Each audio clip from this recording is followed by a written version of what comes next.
Hi everyone! Welcome to Kingdom Kids! Guess what day it is? It's Mother's Day! Wow, what crazy! Go help your moms out. They're awesome. They need you. Like, come on! They're awesome. So, before we start and go into the worship, I'm going to pray real quick. So, Jesus, I just pray for the kids today, and I pray especially for the mothers today. I pray that they would just have an amazing day, and that they would be able to relax, and the kids would just be able to help out with lots of things like the chores and stuff like that. And your name, amen. So, we're gonna go worship. See you then. Bye.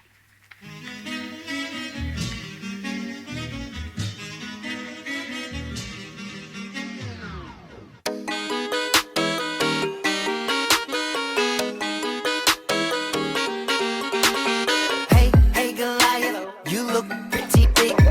Me, on the other hand, I'm just a little kid. So what? I may not be strong as you. There is something about me you don't know. Here's the truth, see? You stand before me with your shield and sword, but I stand before you in the name of the Lord, yeah. You stand before me with your shield and sword, but I stand before you in the power of the Lord, yeah.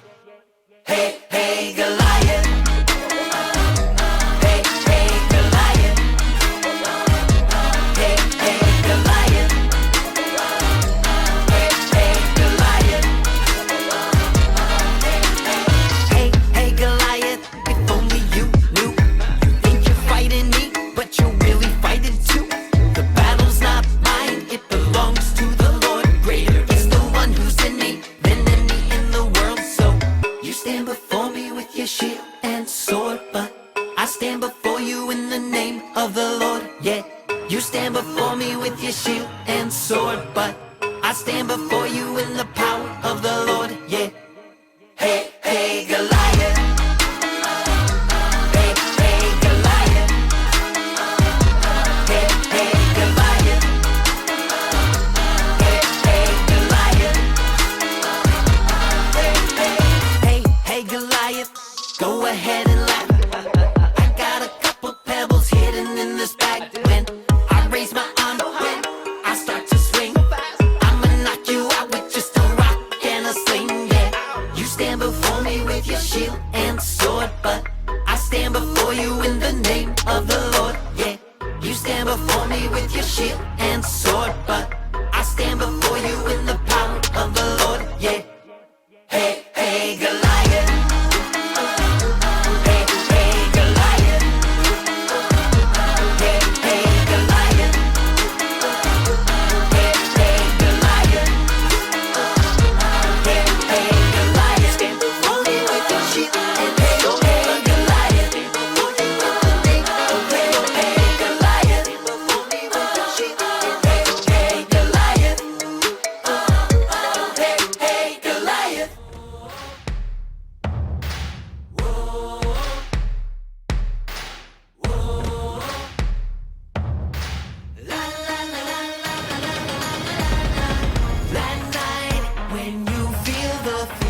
In the days when God used judges to lead Israel, famine was widespread across the land. There was hardly any food to eat, nor water to drink. People were starving, and many families decided to move away in hope of a better life. One such family was that of a man named Elimelech, who took his wife Naomi and their 2 sons to the land of Moab. They were certain that they could make a better life there and were excited with the prospect of starting a new chapter. Once they got there, tragedy struck.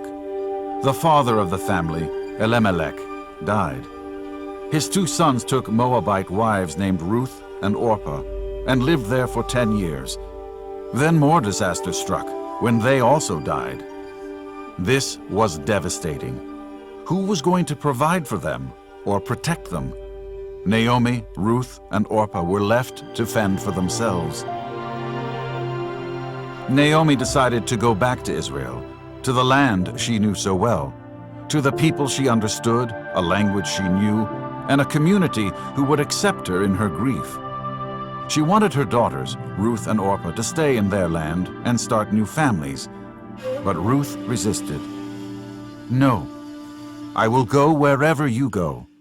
I want to be part of your people. I want to worship your God as well." So Ruth and Naomi began their journey to the land of Israel.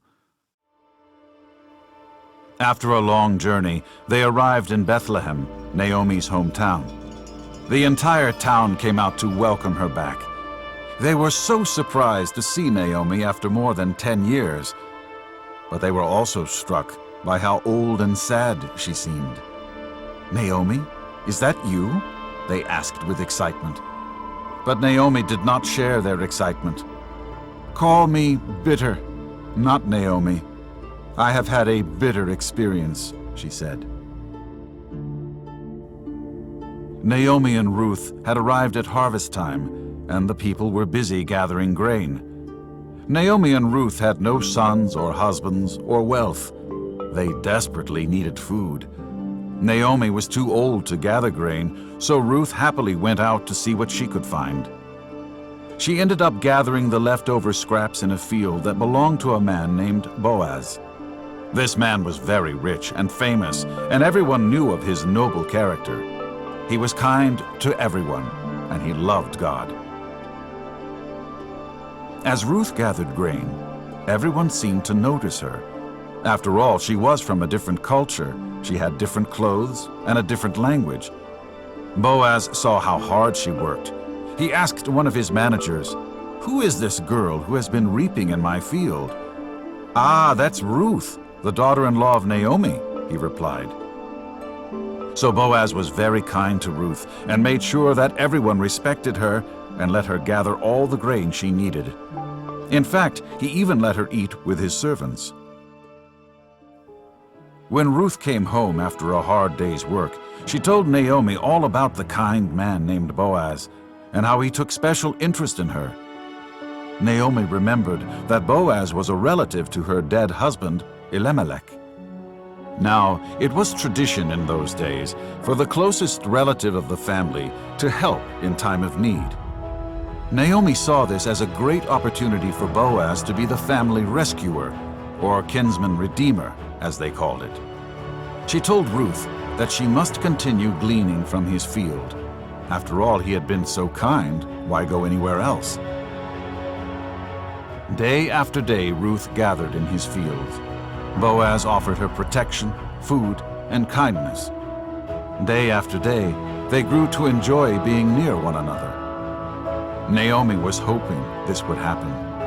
Boaz admired Ruth. Ruth admired Boaz. So Naomi came up with a plan. She told Ruth, "Late at night, I want you to go and wake up Boaz. It's time for you to let him know that you want him to marry you. You want his protection, his security, and his love." And that's exactly what Ruth did. Late one night, she came to Boaz as he slept outdoors on the threshing floor. "I am Ruth, your servant. Please protect me." And Boaz did. But there was just one problem. There was another relative of Elimelech that was closer in relation than Boaz. It was technically his responsibility to care for Naomi and Ruth and provide for her a son. So Boaz, being the gentleman that he was, had a town meeting and invited the man. He presented the opportunity to him, and to Boaz's delight, the man refused. Finally, Ruth and Boaz could get married. Soon, they had a baby boy, bringing great joy to both of them and to Naomi, who got to help raise him. Naomi, the old woman who had experienced so much sorrow, was now filled with new vibrancy and joy. This son would not only become the grandfather of Israel's great King David, but Jesus would be one of his descendants.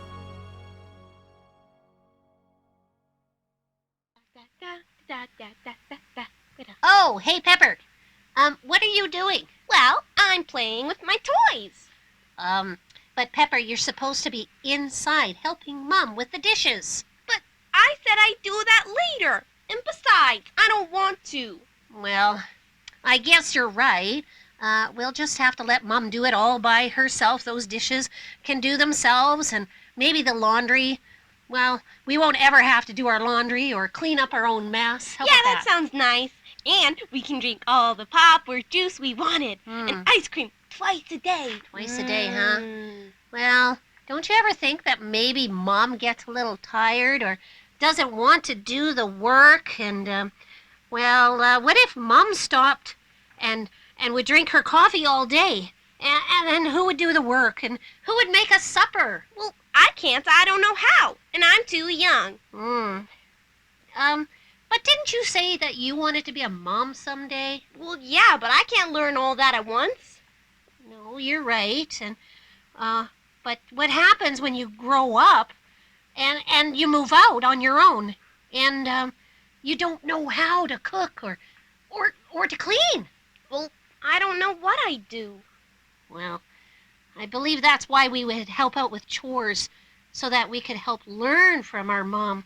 It prepares us for when we get older, and so Mom doesn't have to do it all by herself. You know, in Ephesians 6:1-3, it says, "Children, obey your parents in the Lord, for this is right. Honor your father and mother," which is the very first commandment with a promise. Yeah, you're right. And it says, "so that it may go well with you, that you may enjoy a long life on the earth." Yeah, I guess you're right. I guess I'll go help Mom, so she doesn't have to do it all day. And then I'll go clean my room. You know, I want to live long, and I'm definitely not old enough or smart enough to move out on my own. I love my mom, and one day I would love to sit and drink coffee with her when all the work is done. Yeah, by then you'll be old enough to drink coffee. Yeah, you're right. You're not. Yeah. I'm getting there, though. Yeah. Okay, I'll go and help Mom. Thank you. Bye-bye. Bye. So as we saw in our story, we heard about how Ruth chose to go back home with Naomi, and how Naomi took her in and said, okay. Ruth could have easily gone home back to her parents to marry someone else, but she chose Naomi. She chose to stay and listen to her mother-in-law and to glean from her, to take in what she had to share. God has given us our mothers to share with us wisdom and knowledge and His love for you.